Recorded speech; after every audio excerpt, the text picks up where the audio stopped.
اسناده ورشه زګونه سم کا زما میلمانه را روان دي. ښه بایجانه سم به که خو څوک راځي. مدینه ته مو څه پاسه دا یوازې کار نشي کولی. ښه بایجانه پابسم. تاسو سستې کېږئ راځئ هغه موږ په تمه یې تاسو زر کوئ چې ځو.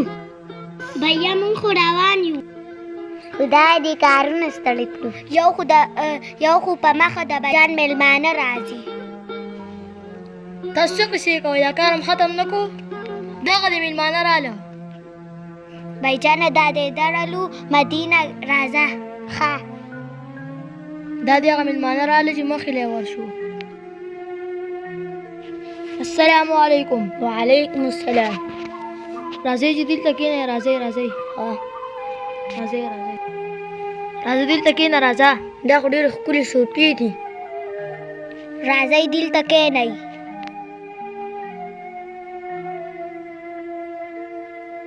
چې راغلی زما سم یادې شوی. زما هم څنګه یادې شوی. تاسو ښه یئ؟ هغه ښه یو. نور واړه ښه او تاسو ښه یئ په خپله؟ ښه یو. ادینه ته څنګه یې؟ ښه یم. تاسو څنګه یې؟ مریشه ته څنګه یې؟ زه ښه یم. رسا ته څنګه یې؟ ښه یم. ته څنګه یې؟ مدینه څنګه ده؟ ښه ده. هغه هم ښه ده. ورشه هغه میوه راوالی. ښه بایجانه. ورشه مدینه ته دسترخوان خور کا. ښه ورشه.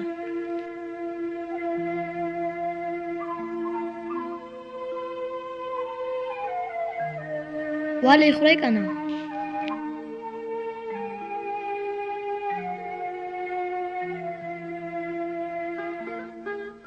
دا څنګه غټې نوڼۍ کوي؟ داسې نوڼۍ خو ما چېرته نه دي لیدلي.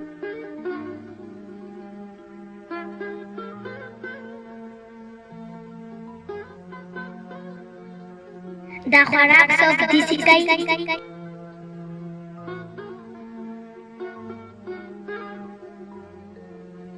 سمې شوړې وایي.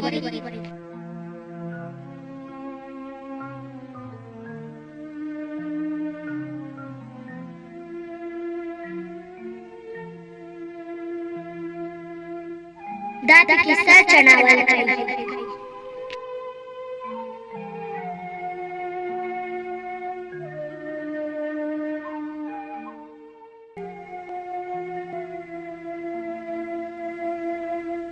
توبه مې د پلیټ نه سم لاس تاو کړلی. دا څنګه غټې نوڼۍ کوي؟ داسې نوڼۍ خو ما چېرته نه دي لیدلي. یو ته سمه غټه نوڼۍ کوي. تاسو ولې ونه خواړه؟ ته خو هسې ناستئ. زما زړه ته نه کېږي.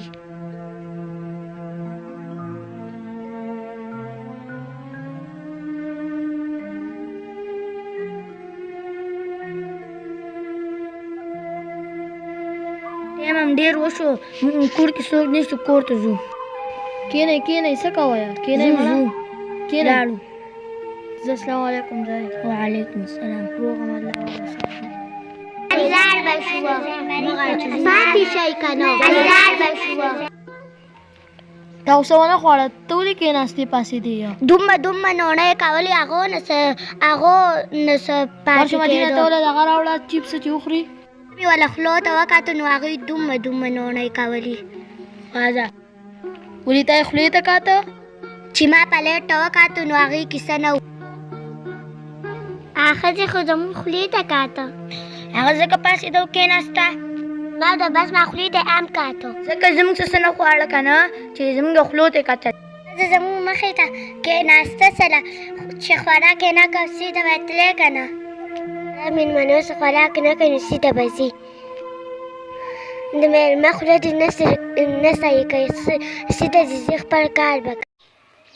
اعوذ بالله من الشیطان الرجیم. بسم الله الرحمن الرحیم.